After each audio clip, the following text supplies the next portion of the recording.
آج ہمارا اسلام جو بچہ ہے، جو دین بچہ ہے، وہ بار بار واقعات کو، احادیث کو، قرآن کریم کی آیتوں کو سننے ہی سے بچا ہے۔ اس سے انسان کو کبھی بھی بیزار نہیں ہونا چاہیے۔ آپ سوچئے، ہم نے ایک ہی آیت کو کتنے مرتبہ سنا ہے، ایک حدیث کو کتنے مرتبہ سنا ہے، ایک ہی واقعات کو کتنے مرتبہ سنا ہے، مگر ذرا غور کریں کہ ہم نے اس پر کبھی بھی عمل بھی کیا ہے یا نہیں کیا ہے۔ حدیث میں موجود ہے، رسول اللہ نے ارشاد فرمایا، جس گھر سے قرآن پاک کی تلاوت ختم ہو جاتی ہے، اللہ تعالیٰ اس گھر سے خیر و برکت کے دروازوں کو بند کر دیتے ہیں، اور جس گھر سے صدقہ اور خیرات کے دروازے بند ہو جاتے ہیں، اللہ تعالیٰ اس گھر سے محبت کے دروازوں کو بند کر دیتے ہیں۔ حضرت امام اعظم ابو حنیفہ رحمۃ اللہ علیہ رمضان میں 60 قرآن شریف ختم کرتے تھے۔ حضرت عبد القادر جیلانی رحمۃ اللہ علیہ رمضان المبارک کے مہینے میں 61 قرآن شریف ختم کرتے تھے۔ آج ہم لوگ بڑے زور سے حضرت عبد القادر جیلانی رحمۃ اللہ علیہ کا نام لے لیتے ہیں، نام سے کچھ نہیں ہوتا۔ حضرت نے جو طریقہ بتایا ہے اس پر عمل کرنا چاہیے۔ مبارک کر کے نام رکھ لیتے ہیں، سب سے بڑا منحوس وہی رہتا ہے۔ چاند پاشا کر کے نام رکھ لیتے ہیں، اماواس کے رات کی طرح رہتا ہے، نام سے کچھ نہیں ہوتا۔ حضرت نے جو طریقہ بتایا ہے وہ طریقے کے اوپر عمل کرنا چاہیے۔ شعبان کی 29ویں تاریخ تھی۔ 5ویں صدی میں چاند کے متعلق لوگوں میں اختلاف ہو گیا، مغرب کے بعد مسئلہ حل نہیں ہوا۔ آج بھی یہی صورتحال ہو گئی ہے۔ آج تو ہر چیز میں اختلاف، چاند میں اختلاف، سحری افطاری کے جو اوقات نکالے جاتے ہیں اس میں اختلاف، صدقہ فطر کے بارے میں اختلاف۔ کچھ کہیں گے تو لوگ تانا دیں گے، حق بات کہیں گے تو لوگ پریشان ہو جاتے ہیں، اور آج تو ہر چیز میں اختلاف ہی اختلاف ہو گیا ہے۔ بہرحال لوگوں نے فیصلہ کر دیا چاند کے متعلق کل چاند نظر آئے گا۔ دوسرے دن یہ نو مولود بچہ جس کو دنیا حضرت عبد القادر جیلانی رحمۃ اللہ علیہ کے نام سے جانتی ہے، آپ پیدا ہوئے، ماں نے دودھ پلانے کی کوشش کی، بچہ دودھ نہیں پیا، نہ ہی رو رہے ہیں نہ ہی دودھ پی رہے ہیں۔ ماں نے ہر طرح کی کوشش کی مگر بچہ دودھ پینے کی طرف مائل نہیں ہوا۔ آخر کار ماں نے اعلان کر دیا، میرا یہ معصوم بچہ جو آج پیدا ہوا ہے یہ دودھ نہیں پی رہا ہے۔ معلوم ہوتا ہے کل چاند نظر آ گیا ہے اور آج پہلی رمضان ہے۔ پھر جب افطاری کا وقت آیا، ماں نے بچے کو اٹھا کے دودھ پلایا تو فوراً دودھ پینے لگے۔ تو اس واقعے سے بزرگوں نے یہ فرمایا، حضرت عبد القادر جیلانی رحمۃ اللہ علیہ پیدائشی ولی تھے، کیونکہ آپ اس عظیم ماں باپ کے فرزند تھے جنہوں نے تقوی و طہارت کو اپنا مقصد حیات بنا لیا تھا۔ حضرت عبد القادر جیلانی رحمۃ اللہ علیہ کوئی معمولی ولی نہیں ہیں، اولیاء کے سردار ہیں۔ ان کے بارے میں قرآن تعریف کرتا ہے، الا ان اولیاء اللہ لا خوف علیہم ولا هم یحزنون۔ محترم حاضرین، رمضان المبارک کا مہینہ تو بالکل قریب آ گیا ہے، صرف 2 دن یا 3 دن باقی بچے ہوئے ہیں۔ ہماری ظاہر کو دیکھنے والی آنکھوں نے رمضان اور غیر رمضان میں کوئی کھلا فرق محسوس نہیں کیا۔ اگر اللہ تعالیٰ کسی کو وہ آنکھ نصیب فرمائے جو رمضان المبارک کے مہینے میں نازل ہونے والی رحمتوں کو، برکتوں کو دیکھ سکے، تو ایسا شخص رمضان اور غیر رمضان میں ایسا کھلا فرق محسوس کرے گا جیسا کہ میں اور آپ دن رات میں کھلا فرق محسوس کرتے ہیں۔ 1,24,000 پیغمبر کی امتوں کو ایسا ہدیہ، ایسا تحفہ، ایسا گفٹ نہیں ملا جو کالی کملی والے کے جوتی کے صدقے سے اس امت کو ملا ہے۔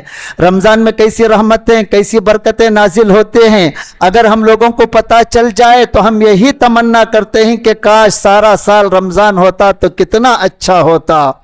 اور اس دنیا میں رمضان کے انوارات و برکات کو سب سے زیادہ محسوس کرنے والے جناب محمد رسول اللہ صلی اللہ علیہ وسلم تھے۔ اس لیے 2 ماہ پہلے آپ یہ دعا کرتے تھے، اللہم بارک لنا فی رجبنا و شعبان و بلغنا رمضان۔ اے اللہ ہم کو رجب اور شعبان کی مہینے کی برکتیں عطا فرما اور رمضان کا مہینہ بھی نصیب فرما۔ رمضان المبارک کی پہلی عبادت روزہ ہے۔ الحمدللہ ہم میں سے اکثر مسلمانوں کو روزہ رکھنے کی توفیق تو ہو ہی جاتی ہے، ہم روزہ رکھنے کے لیے سحری کو اٹھتے ہیں، بعض ہمارے بچے آس پاس کے پڑوسی لوگوں کو جا کے گھروں کو میں اٹھاتے ہیں کہ اٹھو سحری کا وقت ہو گیا، اٹھو سحری کا وقت ہو گیا۔ بعض اوقات غلطی سے یا بھول کر کسی غیر مسلم لوگوں کے دروازوں پر بھی دستک دے دیتے ہیں، اس سے غیر مسلم بھائیوں کو پریشانی ہوتی ہے، اس لیے کسی کو آج جگانے کی ضرورت نہیں پڑتی ہے۔ آج ترقی کا زمانہ ہے، ہر گھر میں فون موجود ہے، الارم موجود ہے، وہ خود بخود اٹھ کے جاگ جائیں گے۔ اور ہمارے بعض نوجوان جو رات کے راجا ہوتے ہیں، دن بھر سوماری کی طرح پڑھے رہتے ہیں، وہ بھی رات بھر گپ شپ بیٹھ کے باتیں کرتے رہتے ہیں، وہ بھی جگا دیتے ہیں۔ نماز فجر کے بعد ہمارے بعض بچے کھیل کے میدانوں کی طرف جاتے ہیں، کرکٹ، فٹ بال، ہاکی وغیرہ کھیلتے رہتے ہیں۔ بعض غیر مسلم لوگ جو روزانہ ورزش کرتے رہتے ہیں، مسلمان بچوں کا یہ ہجوم دیکھ کر اندر سے جلتے رہتے ہیں اور ہمارے بچوں کو میدان میں آنے سے منع کرتے رہتے ہیں۔ اب ظاہری بات ہے ہماری قوم کے بچے سحری میں گوشت، انڈا، مچھی کھا کے جوش میں رہتے ہیں، جذبات میں رہتے ہیں، خواہ مخواہ کسی کے اوپر لڑائی جھگڑے کو پڑ جاتے ہیں۔ گزشتہ رمضان میں بھی بہت سارے غیر مسلم لوگ آ کر شکایت کی تھی کہ آپ اپنی قوم کے بچوں کو اسکول کے اندر جو گراؤنڈ ہے وہاں پر آنے مت دیں، بہت زیادہ بچے ویلنگ کرتے رہتے ہیں۔ الحمدللہ ہمارے بچے تو سبحان اللہ الحمدللہ بہت اچھے ہیں، مگر آس پاس کے جو بچے رہتے ہیں وہ بھی میدان میں آ جاتے ہیں، تب بھی ہمارے ہی محلے کے بچوں کا نام بدنام ہوتا ہے۔ اس لیے والدین حضرات آپ اپنے بچوں کو ایسی تربیت کریں، کسی سے لڑائی جھگڑا نہ کریں، کسی کو برا بھلا نہ کہیں، خصوصاً رمضان المبارک کے مہینے میں ہو سکے تو نماز فجر کے بعد اپنے اپنے گھروں کو چلے جائیں، قرآن پاک کی تلاوت کریں، ذکر و اذکار کریں، تھوڑی دیر آرام کریں، پھر اپنے اپنے کاموں میں لگ جائیں۔ بچے اسکول کالج جاتے ہیں تو ان کو بھیج دیں، ویسے بھی تو ابھی بچوں کے امتحانات بھی شروع ہو گئے ہیں۔ دعا کریں کہ اللہ تعالی ہماری قوم کے بچوں کو شوق و ذوق کے ساتھ پڑھنے کی توفیق عطا فرمائے اور ہر بچے کو اعلیٰ سے اعلیٰ نمبرات لینے کی توفیق عطا فرمائے۔ رمضان المبارک کے مہینے میں 3 کام کثرت سے کرتے رہیں۔ پہلا، کلمہ طیبہ کا ورد زبان پر جاری رکھیں۔ دوسرا، دوزخ سے پناہ مانگتے رہیں۔ تیسرا، جنت کا مطالبہ کرتے رہیں۔ اولیاء اللہ نے فرمایا ذکر کرنے والا زندہ ہے، ذکر نہ کرنے والا مردہ ہے۔ جو شخص اس مبارک مہینے میں ایک فرض ادا کرتا ہے تو 70 فرضوں کا ثواب ملتا ہے، ایک نفل ادا کرتے ہیں تو ایک فرض کے برابر ثواب ملتا ہے۔ رمضان المبارک کا پہلا عشرہ تو رحمت کا ہے، دوسرا عشرہ تو مغفرت کا ہے، تیسرا حصہ تو جہنم سے چھٹکارے کا ہے۔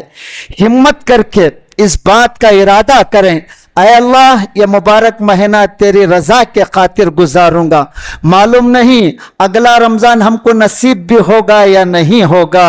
ہمارے محلے میں کتنے ایسے مسلمان بھائی تھے جنہوں نے گزشتہ رمضان میں ہمارے ساتھ نماز جمعہ پڑھی تھی، سحری کی تھی، افطاری کی تھی، نماز تراویح بھی پڑھی تھی، آج سال پورا ہونے سے پہلے وہ اس دنیا سے چلے گئے۔ ایسا چلے گئے پھر کبھی نہیں آئیں گے، قیامت میں ہی اٹھیں گے، معلوم نہیں اگلا رمضان ہم کو زمین کے اوپر آئے گا یا زمین کے نیچے قبر میں آئے گا، یہ تو اللہ ہی بہتر جانتا ہے۔ اللہ تعالی ہم کو پھر ایک مرتبہ موقع دے رہے ہیں، اس کو غنیمت سمجھو، غنیمت سمجھ زندگی کی بہار کو، یہاں آنا نہ ہوگا بار بار۔ حدیث میں موجود ہے رسول اللہ صلی اللہ علیہ وسلم اس مبارک مہینے میں غریبوں کی، بیواؤں کی، مسکینوں کی، یتیموں کی بہت زیادہ خدمت کرتے تھے۔ آپ نے کسی بیوہ کو دیکھا، کسی غریب کو دیکھا، کسی مسکین کو دیکھا، کسی لنگڑے لولے کو دیکھا، کسی نابینے کو دیکھا، فوراً اس کی مدد بھی کرتے تھے، اس کی خدمت بھی کرتے تھے۔ آج ہم لوگ کسی لنگڑے لولے کو، کسی اندھے کو دیکھیں گے تو اور زیادہ دھکا دیتے ہیں، اور زیادہ اس کو گڑھے میں گرا دیتے ہیں۔ حدیث میں موجود ہے رسول اللہ نے ارشاد فرمایا کلکم رائن وکلکم مسئول عن رعیتہ، کل قیامت کے دن ہر آدمی کو اس کے گھر والوں کے بارے میں پوچھا جائے گا۔ بیٹے کو تو ملازمت دے دی تھی, نوکری پہ لگایا تھا, آفس کو لگایا تھا, مال و دولت تو دے دی تھی, مگر اس کو دین کے کام کے اوپر نہیں لگایا تھا.